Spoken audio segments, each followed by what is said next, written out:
Hello and welcome. Today I'm making some baby shower cookies. These cookies were made with a 4-piece set by Wilton.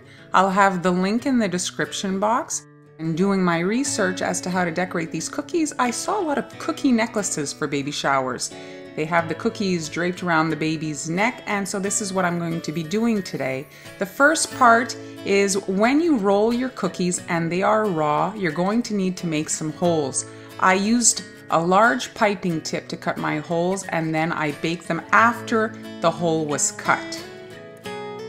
The design is not very complicated, but if you want to add some guidelines just to make sure they're all the same, you can use an edible marker. Decided to add a shirt on my bear, and so that's what I'm drawing. Be sure to outline those holes so that the icing doesn't fall in there. You need them to be nice and open for when you pass the ribbon through. Once the icing has had time to crust, you can come in and draw his arms on top and leave out his little paws. Once the white has had time to crust, you can come in and fill the next sections. I'm doing his head. I'm dropping my 4mm pearls in the wet icing, and then I'm doing the bottom of his belly there.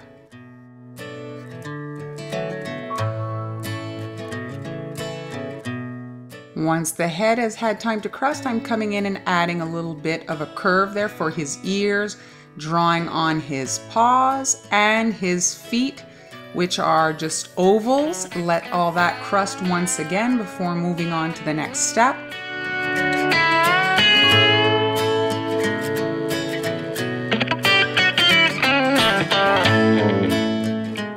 Now I'm adding a rounded triangle shape to create a nose.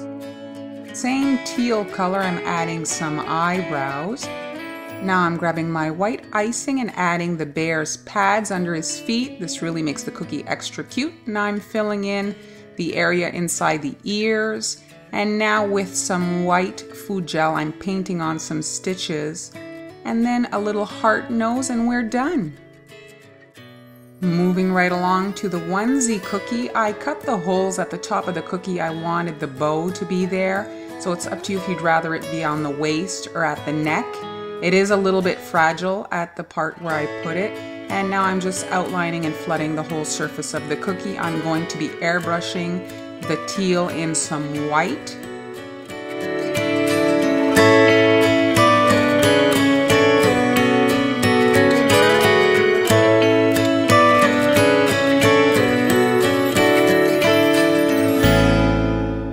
I decided on my striped stencil, and I started with my embroidery hoop and the mesh, but there's like particles in the white airbrush and it wasn't getting through the mesh, and so I finished off the cookie without it. And now with some white icing, I'm adding an outline. I made some fondant buttons to accent my cookies. I added a little teal stitch to them, and now again with my white icing, I'm adding another little detail to the bottom of my onesie cookie, and we're done. Moving right along to the stroller cookie, I made my holes right in the center of the carriage, and now I'm outlining that bottom portion of the cookie in my teal icing. Be sure to outline the circles and then just flood that whole area. Let it dry before you airbrush it so that you don't damage the surface.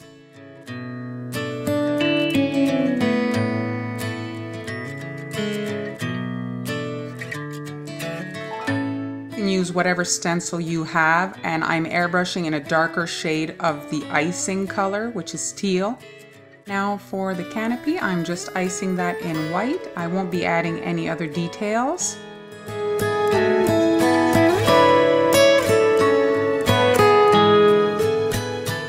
The cookie is just about done. 2 dabs of icing and I can secure my fondant buttons. I had already done my stitching.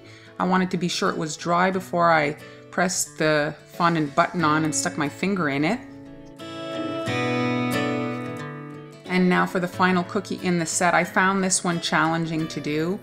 Here is my template. I'm just tracing that out, and then I'm going to be filling in all of the horse and leaving only a few little details to add in white later.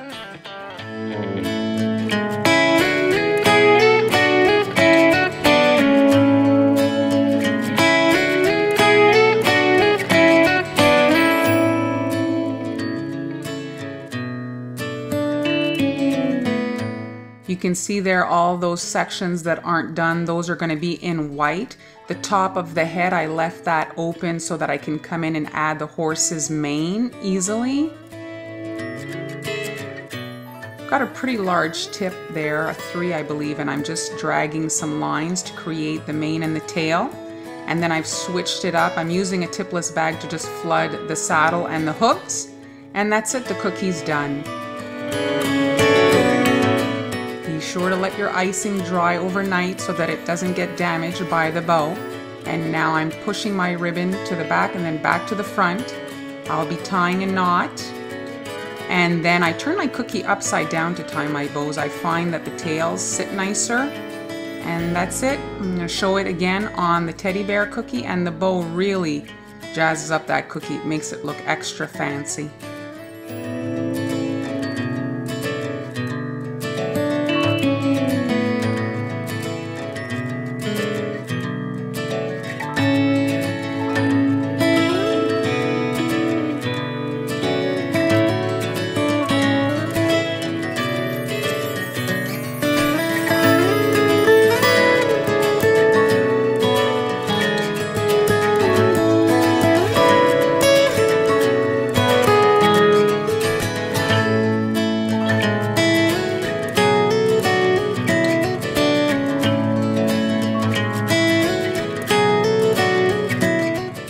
Cookies could be done with the bows, but if you want to make the necklace like I said in the beginning, now you're running your ribbon the opposite way. You want to tie the knot in the back. The point of the knot is so that the cookies don't get all clumped up together. They stay spaced out.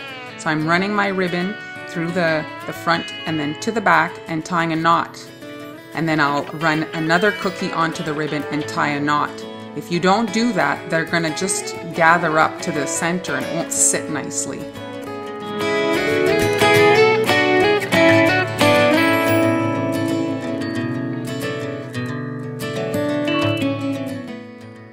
Also take note, I'm resting my cookies face down on a paper towel so they don't get damaged.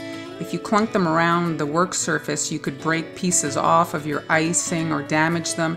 Obviously, you don't want that to happen.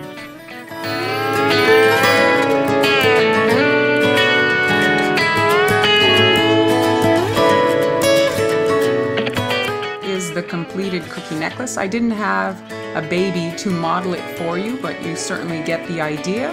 I hope you enjoyed my tutorial, and I'll see you next time.